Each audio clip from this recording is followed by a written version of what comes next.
Last week, you saw me throw this engine back together, make mistakes, and dump coolant into our oil, tear it all apart, throw it all back together, just to find out that it still wasn't running right because our valves were not sealing in our heads. So in this week's video, we're throwing it all back together with a pair of used heads with a pair of used valves that aren't seated together technically, throw everything back on top and get this top end buttoned up and see if we can actually make this thing run again after 4 weeks basically of having a dead vehicle. All in the name of science to test if you can use a used cam with new lifters and still have a running driving car. So far, not doing too hot. But we're gonna make sure we throw this thing back together. I've spent weeks working on this thing, researching it, dealing with life, and now we're gonna actually make this thing run again. Yesterday, I went ahead and painted our heads, even though I wasn't sure if I was entirely ready to do that. I went ahead and painted them anyways so that they would have time to cure, and now we are ready to put the heads back on this motor. We've got new head gaskets, new sealant, new intake gaskets. The intake is freshened up and ready to go. The heads are as clean as they're going to be, and I have lapped the valves as much as physically possible. There are still 2 cylinders that I'm a little bit unsure about. The intake on both cylinder number 6 and number 8 are a little questionable. They do let just a little bit of air in, not a lot, but it does worry me a little bit. And then the exhaust valve on number 8, I'm having a hard time getting that one to seal. It's better than it was, but I'm still questioning it.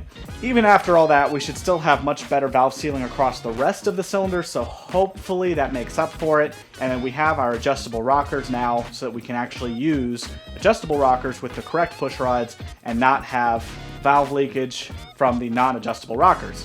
But there's no more to do than just to do it. So let's throw these heads back on, get the intake slap back on, tie everything back up, stab the distributor in, put the carb on, and let's run this thing.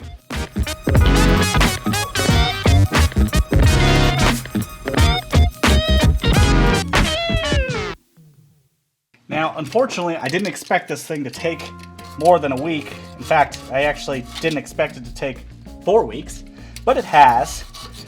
And safe to say, I have just been missing driving this thing, and I really want to know what it's like with the new cam. So we're going to go ahead. I've got to get this exhaust manifold cleaned up. This is the side that had a leak. It actually had multiple leaks. Other side had a leak that we fixed with the new gasket, but since this is the first time I've ever taken the head off of this side, I've got to clean it up. And it is also safe to say, you can see where the leak was on this, it's also safe to say it did suck taking this head off. Getting to the bolts on the exhaust manifold was way worse than I could have anticipated on this side. I thought the passenger side was bad. Whew, boy oh boy, driver's side was way worse. All right, we're gonna go ahead and set our heads on now, which means putting our head gaskets on.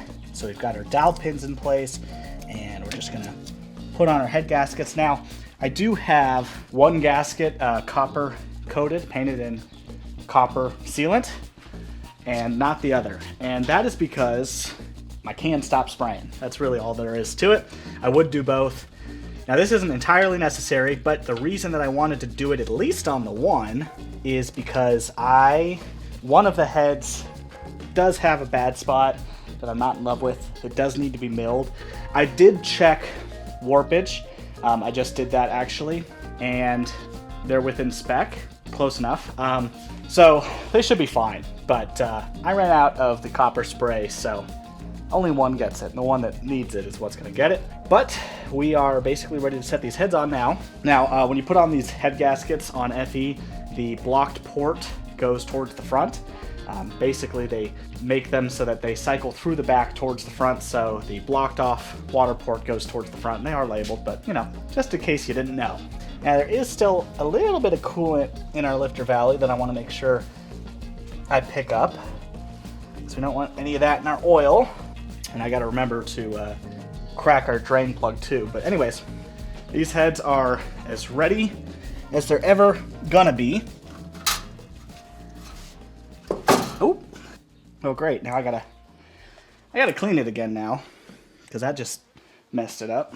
Apparently I didn't clean this side well enough. Let's try it again.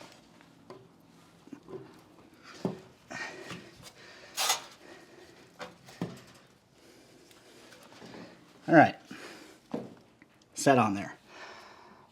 Let's get the bolts and get this on before it falls off. And I do not want to forget our lifter valley, because this is a pain in the butt. afterwards. All right, second and slightly, well, actually much harder head. This one's a lot tighter.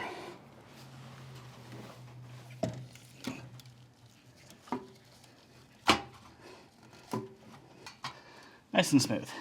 Let's get those bolts in and torque down.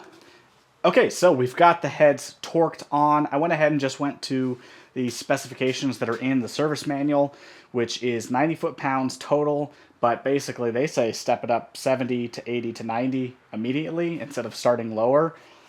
So I just followed that. I know some people go 30, 40, 90, whatever, 40, 60, 90, whatever you want to do. I followed the book. It should be fine. These are really thick head gaskets. They're just Fel-Pro standard replacement. They're probably 80 thousandths thick, so not really worried about it. It'll run. Anyways, went ahead and got them torqued. Did end up smashing one finger, as you always do when you do this stuff, but we're at the point now where we're ready to bolt the exhaust manifolds back on, which is going to suck, and I'm stalling because I don't want to do it. And then we're going to put the intake back on, get the valve train assembled, and well, then just put all the accessories back on and run it. It's that simple. Not really. It's going to be another probably 3-4 hours worth of work for me because I'm going to take my time this time. Make sure I don't miss anything. Make sure I don't screw up because I don't want to take these back off if I haven't already mentioned. So I'll see you in a second when everything is back on. So it's the next day and we've got basically everything back on this thing. It took me a while to get the exhaust manifolds bolted up. I'll tell you what, those are a fun one to do on this car, and I can imagine them being even worse on any other shock tower car. Luckily I had enough room to get my hands in there. They are a little cramped up, but you know, they're on. And we went ahead and got the intake on as well as all the valve train. Now I can't adjust any of this valve train until I get this motor running pretty much, so I'm going to set it at tight for where I can feel it, but the lifters aren't bleeding out. They're basically stuck at full lock, and so we need to get this thing warm and moving and broken in a little bit in order for those things to bleed down a little bit and for us to adjust the lifters while it's warm. Now all I have left to put on this thing is the carburetor and the distributor and basically all the wiring, and then fill it with coolant. So we're going to do that, and then I'll be right back and we're going to get this thing running. Alright, and we are finally put back together with everything on the top end of this motor done, buttoned up, and ready to go. I went ahead and put the valve covers on because, well, I need to get this thing in a heat cycle in order for those valves to really bleed down and adjust and adjust. And basically what's going to happen is I'm going to get it hot, going to get it warm, let the valves kind of do their thing. They're going to loosen up a little bit. We'll tighten them and adjust them, and basically have to do that like a bunch of times. I don't know how many times, but I feel like it's going to be a few. But I didn't even bother to try to do a compression test because I realized that the previous time I tried to do a compression test on the old heads probably was because the valves were full of oil and, well, they weren't adjusted great. But I also saw how bad those valves were in those seats. So I'm just going to hope for the best. We filled this thing up with water. I replaced and tightened all of the hose clamps I can think of. So basically we're at the point now we're going to double check for oil, make sure we have enough because I'm afraid we might actually be low. But we're basically, let's push this thing back. This is the hard part. A little heavy. Get the butt end sticking out. And I can peer at all the mess on my floor, which there's plenty of. I'm going to be cleaning this up for a while, so, you know. But, well, moment of truth. Let's see if it starts. Now, my oil level does say full. It's actually slightly above full, which is probably because a bunch of oil is not in the valve train and inside the motor. But it'll pump up real fast, and we'll probably run it for a second, make sure nothing makes noise, and then, you know, if anything happens. I do need to turn the key on. Key is on. We'll probably turn this thing over, try to get oil pressure first. So let's disconnect that. We'll disconnect the coil real fast. Moment of truth.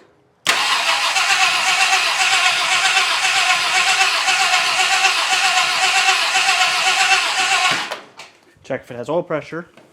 Not just yet. In fact, I can do this from way over here.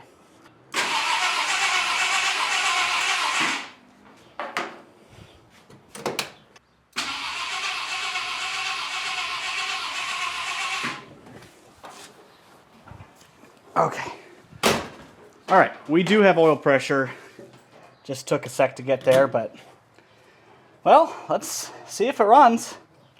Now, I don't expect this to run good right away, especially since our idle mixture screw is turned up, but see what happens.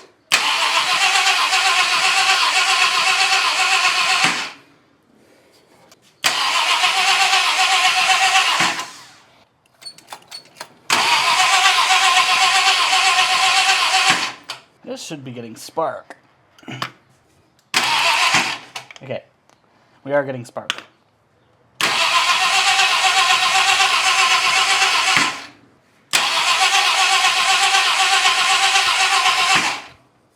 What am I missing here? What am I missing? Key is in the on position. I think we're getting spark. Let's double check that actually.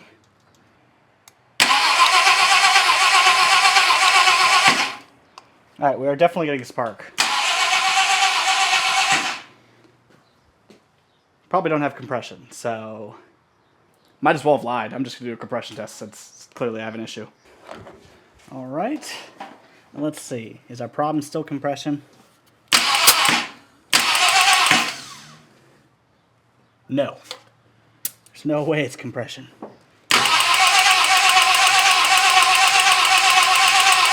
Oh, maybe it is. Well, that's odd. Got 100 from a first pulse, and now, although I know you're supposed to do this with all the spark plugs out, but, well, I don't know. It's got compression, not a ton of it, which I'm gonna assume is because the valves are probably too tight. I just don't want to run them loose. I don't know. I'm gonna throw the spark plug back in and turn it over a bunch more, see if a miracle happens, but I'm gonna assume that I'm gonna have to take the valve covers back off, loosen all of my rocker assemblies, all my adjustable valve train, and then try it. Okay, pretty much I readjusted the valves again. Some of them were too tight, so it was again bleeding off compression. I think this is going to be a game of back and forth, back and forth. I was able to get it just to turn over on some ether once I readjusted them. So now I've put the valve covers back on. We'll turn the key back on, and I'm going to be smart and wear some ear protection. So sorry you don't get this, but I have a feeling this might backfire a few times before it gets warm. So, well, let's see. Fire in the hole. Almost forgot this. All right, try it again.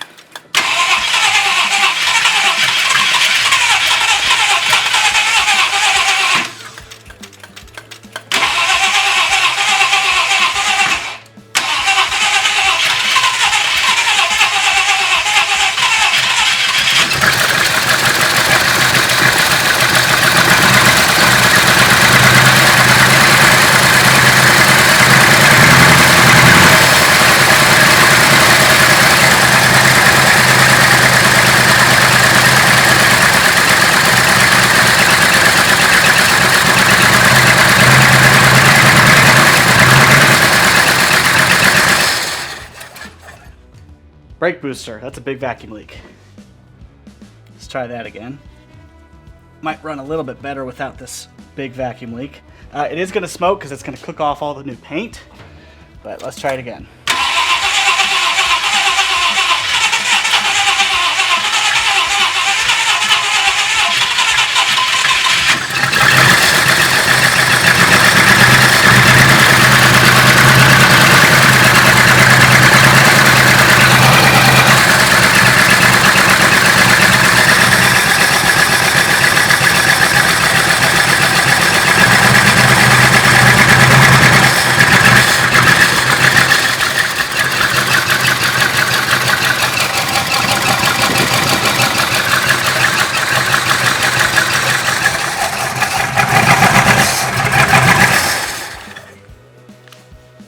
I ain't happy. That doesn't sound right. That sounds just wrong. It's better than it was. But something is still not right. I don't, what am I doing wrong? Let me know in the comments. Don't know what I'm missing right now. Because right now it's definitely not running on all 8. And it could just be the valves. Maybe I need to loosen them a lot. But that just doesn't seem right to me, because even with the valves pumped up all the way, you would assume that that's the tallest that they could be. So when you, I don't know. We're going to have to keep running it and get it warm, unfortunately. As much as I don't love what it's doing. I am going to check the oil right now, but I have to keep running it, because until I get it warm enough, I can't really relash the valves again correctly, because I've lashed them all basically where they should be. So I guess let's keep going. And the oil says fine. Perfectly fine, actually. Smells like oil. Looks like oil. Doesn't smell like gas. Touch low, which I had a feeling it might be. But that's like less than half a quart low, so it's not like it's bad. Just pour a little bit more in here just to make sure it's safe.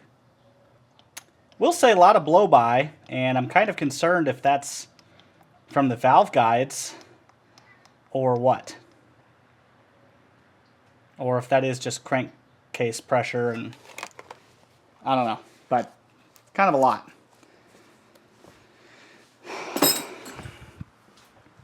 All right, let's run her again. I also can't let her sit down all the way. She's got to be up just a little bit.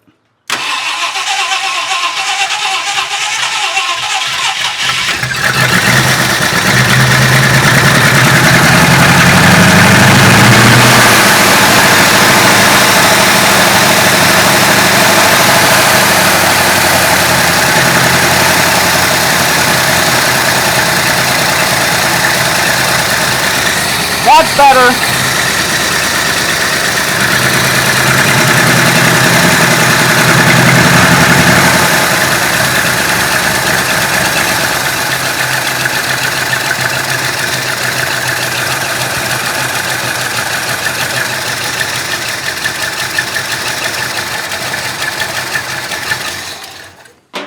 All right, I'm going to check timing real fast, because that's a lot better. Kind of sounds like it could be a little lazy on the timing. I don't know. So let's check timing, because it will actually run, and once I revved it up, it smoothed out a lot. So let's keep doing it, folks.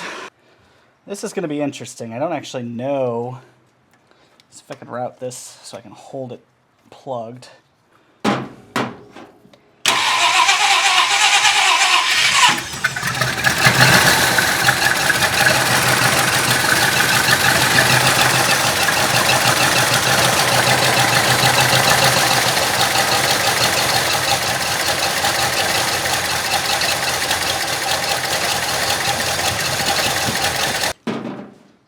That's a good thing I checked that. We're at 0 degrees, which theoretically should run, but that could explain why it's so lazy. So I need to advance the distributor, or wait, yeah, advance.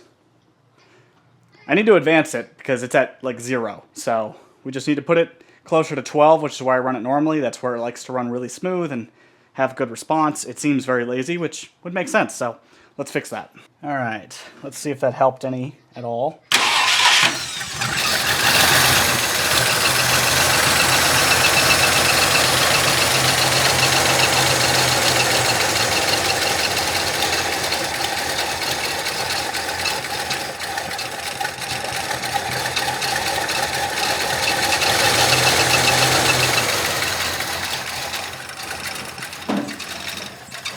Okay. A little too much. I need to back it off just a hair, but that was a lot better.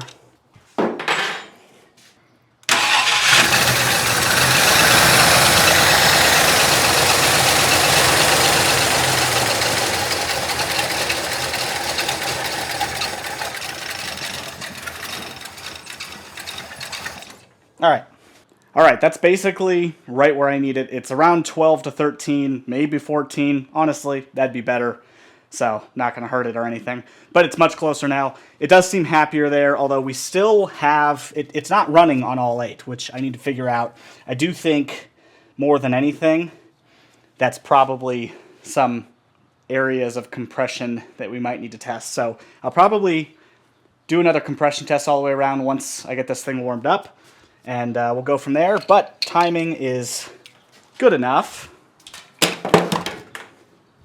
so let's just keep running it. So what I call this now is really a journey, a painful journey of self-discovery. What do they say about insanity? You do the same thing with the same something and I don't know, you're insane. That's where I'm at right now. It's the next morning. I spent quite a bit of time last night adjusting, fixing, trying to figure out why this thing still runs terrible. Because it does. It runs bad. It won't idle. It smooths out at RPM, 3,500, 4,000. It starts to smooth out. Maybe less than that. It could be 3,000, 2,500. Who knows? But it smooths out at RPM, but absolutely will not idle. It's misfiring and, having tons of issues. And it's getting to the point where I have never thought about selling this car, and I still don't, but I'm sure not enjoying it right now. Because we have taken every single thing off and back on this thing 3 or 4 times. So, I had a thought last night, and I'm kind of hoping that thought is correct, only because that would be an easy solution, or an easy fix, something they could point to and blame. And that is that maybe when I put the cam gear back on, I didn't line up the dots with the timing chain. It's the only thing I can really think of. I still don't think this thing has wiped a lobe. All of the valves seem to move exactly the same amount. They all look even, from what I can tell. Maybe they aren't. But basically, it's real early the next morning, and what we're going to do is take everything back off this thing. Well, more specifically, we're going to take the valve covers off, and I'm going to take the front accessories off, and specifically just try to get the fan off for now. And the first thing we're going to do is double check that our valves are moving the way they're supposed to at top dead center. Now, I don't think this is going to tell me very much, because if it's off a tooth, it's probably not enough to really notice if it's correct or not with the valve timing. But we'll check anyways first, because after that means that I need to tear it down more, which means I need to take the front accessories off, the water pump, and take our timing cover off and verify if the timing chain is lined up. Kind of hoping that it isn't, because at this point I don't know what else it could possibly be. I know some of you are probably screaming at your screen right now telling me how stupid I am or that I shouldn't touch it and blah blah blah. I've already gotten a lot of that on Facebook because, reached out, brain scratcher, can't figure out this thing ran great before, and I've had plenty of people try to tell me that it's this situation, or aftermarket cam, you didn't degree it. Well, guess what? It's not an aftermarket cam. It's a stock Ford cam. It has a part number. It's from the 60s. And I don't think they degreed their cams from the factory, especially not on the Cobra Jet, which was a totally stock production car. Nothing that fancy. I assume that they would just run them dots aligned, just like every other cam Ford has made in the 60s. I've had other people telling me that my cylinder compression is a problem. Well, I'm reading 190 to 100 to 120 all the way around. And it was running before on that, or at least on close to that. So I don't think that's it. At least I don't think that's it enough to make it so that it won't even idle. Because it's kind of, what I've noticed is it's actually running exactly the same as it did when we broke the cam in. And back then it had like the lowest one was 40 pounds. And the highest I got that I saw was close to 80. But most of it was around 60, and it ran almost identical to this. It didn't run worse, it didn't run better. It ran the same. So what that tells me is the compression isn't as much of the issue, I think, as it should be. And to be honest, these motors should run on 120 all day. Even 90 pounds. I've seen motors run on 90 pounds just fine as long as they're tuned okay. They don't love it, but they do run and they idle. So that's where we're at. We're going to take the valve covers back off, take the fan off, double check our valve timing from top dead center, take the spark plugs out because it'll be easier. And then if I can't noticeably tell that something's wrong, or if there is noticeably something wrong, then we rip off the front accessories, check the cam timing on the chain, hope that that's the problem, throw it all back together. We'll check the TDC first. Let's do that. All right, and a few minutes later, and we're off with the fan and the shroud.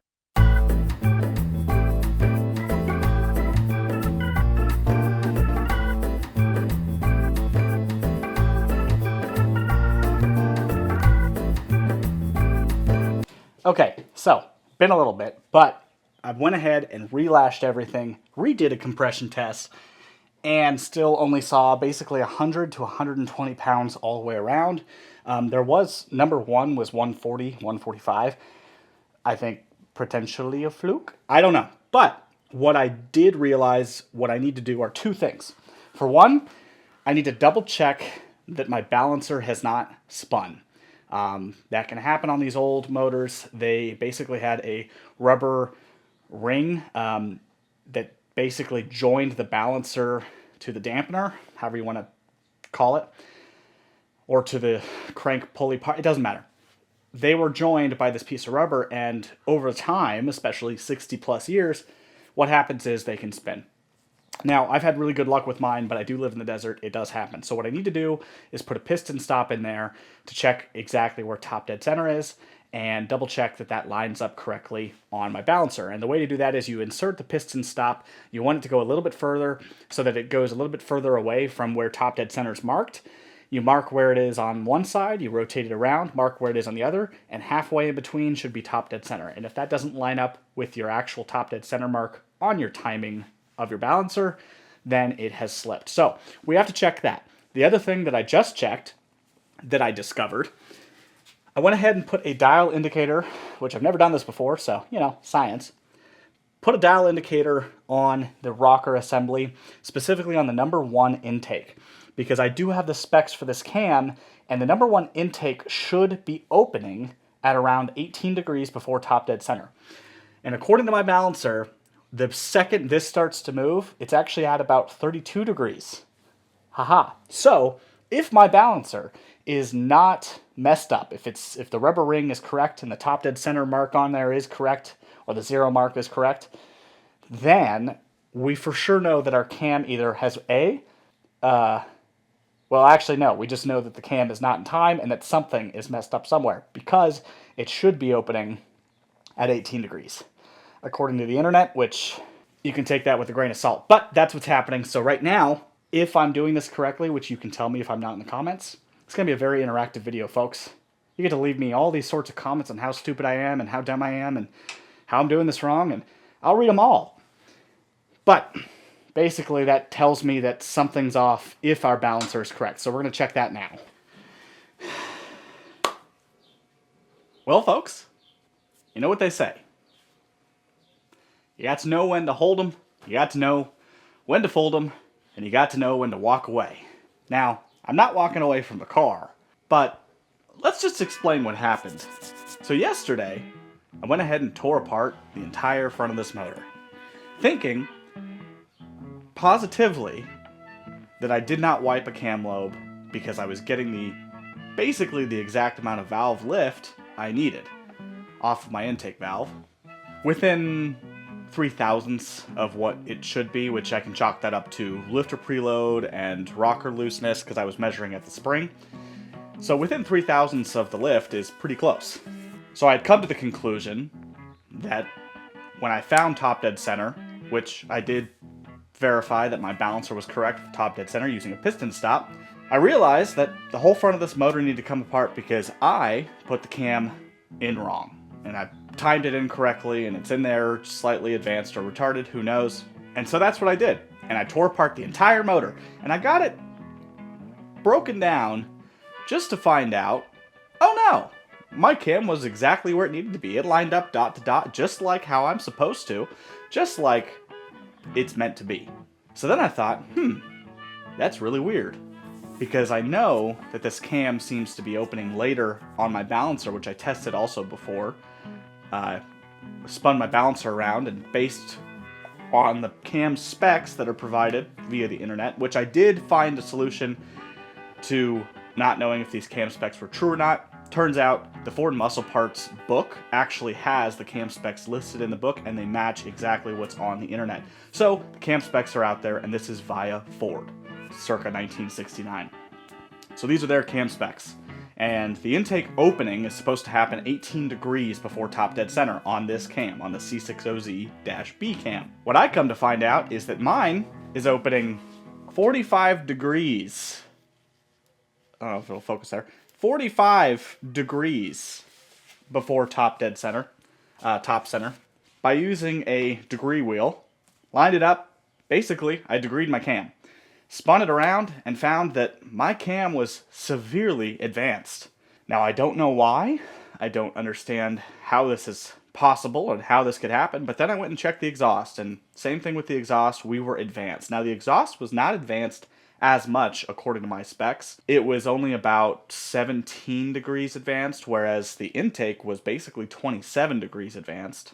So they're not even to what they should be, because theoretically they should match the same amount based off of the cam specs I have. Because I think the intake is 18 degrees before top center, and the exhaust opens or closes 28 degrees after top center, if I remember correctly. My brain is jumbled. I've been racking my brain all day yesterday and all night trying to make sense of this. And what I have come to the conclusion is that it's not my fault, other than I could have degreed the cam before I finished buttoning everything up, and that's my bad. But it's not my fault. This cam is actually bad in some way. Now, it's not bad as in wipe a lobe, because to my knowledge, it hasn't wiped any lobes. All of the valve train looks to be moving just fine. And we measured at the first piston that the lift on that piston is exactly within the spec it's supposed to be. Just the actual advanced and retard of the cam is ground differently. So differently, in fact, that I can't even really get a custom timing chain set up to counteract 27 degrees of advance. That's huge. So no wonder this thing was running like crap. Because it's not running at all, basically. And that's why my compression was so low, because the opening and closing events were not within spec of where they should be when the piston is in its bore. So I was losing compression and probably not even getting very much anyways, because it was opening so early and closing so early. So basically, we done got a messed up cam. We got a bad hand, if you know what I'm saying. Really don't know what else to do about it, other than I think that this cam is just going to be a goner. Unless it got reground. Now, here's the thing. Why is this cam so far advanced when it is, in fact, a stock Ford cam? Had the Ford stamp, the Ford cast, the Ford part number, the paint, the correct green or blue color paint that's supposed to be on the last journal of the cam. It matches up perfectly. It's got the stamping. I can't remember if it's UAX or something like that. I don't know. Watch 2 videos ago when I just talked about it. It's got all the stampings that show that it's a Ford cam. Now, why it's ground basically completely advanced, I don't know. My theory is that this cam did come from an old racer named Dick Fanning, and the guy raced plenty of FEs. He had Galaxies, he had some Torinos and Fairlanes, and even some boat stuff, I think, and he raced a lot of big block Fords and FEs and built a lot of motors. And so maybe he was doing something really wild or really custom, or maybe he was just experimenting. We don't really know. We've never really measured up these cams that were in the back of my dad's garage for 20-something years because he bought them and stored them. And so I took it out thinking, oh, this will be great. It's a stock cam.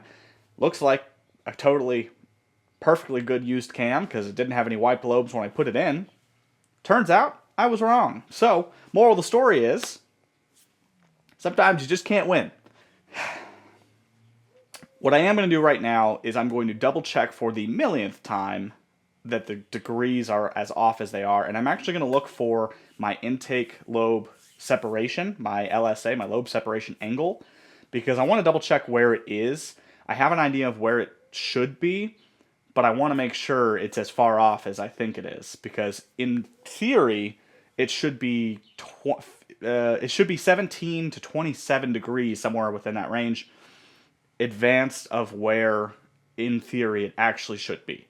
Now, after that, I also have one more spec I can check, which is basically lobe lift, the degree of lobe lift when the lobe is at a tenth, basically, of lift. I can measure that because for some reason that's how Ford provided it back in the day. I know cams have changed and the way we measure cams has changed. So I'm also going to go ahead and go based off the Ford specs of where the degree should be at a 1/10 of lobe lift. So I'm going to check those two things. And in the meantime, well, I guess this project just ain't done yet. Don't really know what else to do with it at the moment because we've got a nice pretty motor here. And to be completely honest, I don't love the idea of throwing another cam in it. Mostly because I don't want to take the intake back off. And I don't technically have to take it back off on these motors to do a cam swap. You can put the lifters in from the top side through the intake. It is physically possible, but it's a pain in the butt. So I'm not sure if it's something I really want to tackle without taking the intake off. So let's measure some more stuff. Now currently, you're probably not really going to be able to see my degree wheel because it is way down here. It's on my crankshaft and it's kind of a small one. It's an old Isky one. But basically, I'm currently on the exhaust valve and if I go double check actually, this is the cam specs from the Ford Muscle Parts book directly, the C6OZ-B cam specifications. The timing event happens at 18 degrees before top center and closes 72 degrees after bottom center on the intake. Now when I measured that, the opening and closing were both completely advanced. It closed early and opened early. And at a 1/10 of tappet lift, it should be 30 degrees after top center and then closes 22 degrees after bottom center at a 1/10 of tappet lift. Well, my degree wheel is actually pretty well stuck on there right this moment. I don't want to use an impact and mess up my movement and everything. So I'm basically just going to subtract that 12 degrees, 12 and a half degrees or so, but we're going to call it 12 just to be, conservative. We're going to subtract that 12 degrees from everything we do, or at least take that into account. So now we're at the point where we just need to measure the valve lift at a 1/10 is what I think it was. So let's see what that looks like. We're going to roll the engine forward and at 1/10, back it off a little bit, go back, went past it, still went past it. All right, that's just barely, that's past a 1/10 by basically 1/1000th. So basically it's 35 degrees before bottom center, or there's better math for that actually. So tappet lift on the exhaust opens 28 degrees before bottom center, and we just measured that at 35 degrees before bottom center. So what is that? I can't do math, guys. That's only about 7 degrees. It's 8 degrees. That's about 8 degrees advanced because it happens sooner on the rotation. So let's see. I guess let's try to see where it closes. So if we do closing at, okay, we'll go back and roll forward. Oh, too far. Roll forward into too far. All right, and that is at a 1/10, and we're looking at basically 3 degrees, add 12, so we are looking at 9 degrees before top center, and this wants it to be 24 degrees before top center. See what I'm saying, folks? Something's not right. I noticed this yesterday too. It's advanced on the opening, but then the closing seems to be retarded, like it's later, because we're looking at 9 degrees before top center when it wants to be 24 degrees before top center, according to this. So let's check the intake. All right, intake is set up, and we are at a 1/10 of an inch. I'm learning this as I go, folks. And we're at it's reading basically 24 degrees, but we gotta add 12 degrees of advance to that. So that actually puts it at 12 degrees after top center is when it opens. And Yeah, according to this, the intake is supposed to open at a tenth of tap at lift at 30 degrees after top center, and we're measuring at 12. So that's 18 degrees advanced on the intake, and we were 35. We were only 8 advanced on the exhaust. So see what I mean? It's not even, and it should be even theoretically. Now let's try to see when it closes.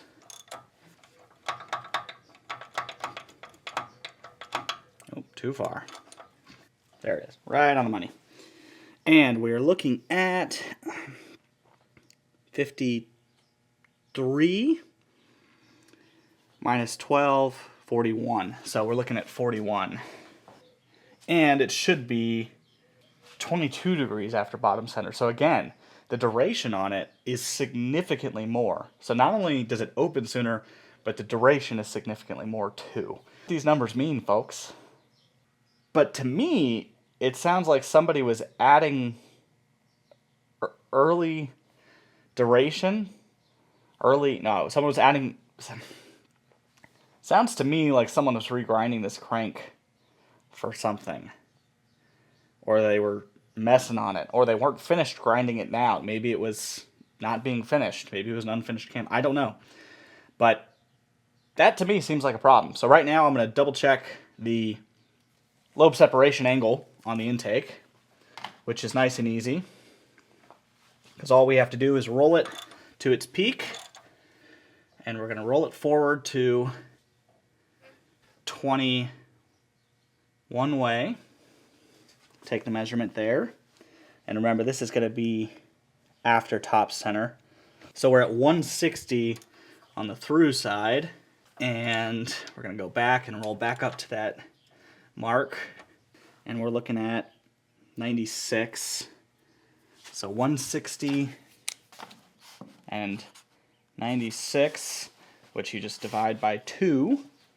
Okay, so our intake center line was 160 and 96. You add those together to get 256 divided by 2, which is 128 degrees.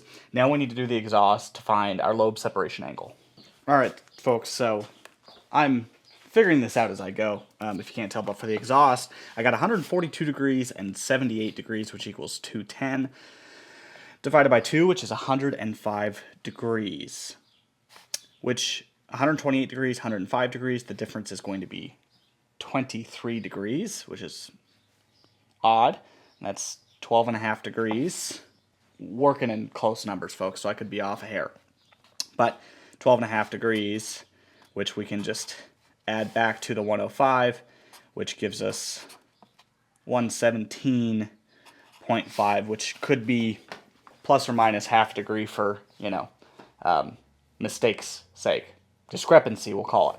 So basically, either 117 or 118 degree lobe separation angle, which it's a little wide. Actually, that's really wide, I think. I'm not really an expert on cams, in case you can't tell, and by the past 3 videos you've seen on this. News to me. So, like I said before, folks, you gotta know when to hold them, and you gotta know when to fold them. And sometimes you gotta know when to walk away. And right now, I'm not walking, but I am folding. This cam has me beat. I'm gonna have to go do a bunch of research, talk to a bunch of cam experts, because I am not one, in case you haven't noticed. I know very, very, very little about cams. I've learned more about doing this one than I have ever known about before, and so this has been a learning experience for me, and a science test that has gone wrong. Now, our hypothesis was, can we use a used cam with new lifters? And so far, I would say yes, because the lifters are fine, and the cam is fine so far, although we haven't actually ran it for much longer than, I don't know, like 45, 50 minutes total. So, hard to say what it would actually do in the real world. But unfortunately, I can't keep it going because our control, which was supposed to be our cam that we had specs on, that should have degreed up just fine, was way out of whack. So, who knows? Guess we'll have to do this again, and maybe I'll find another cam to throw in this thing, because at this point, I think that's what I'm going to have to do. I don't think there's any hope in using this cam.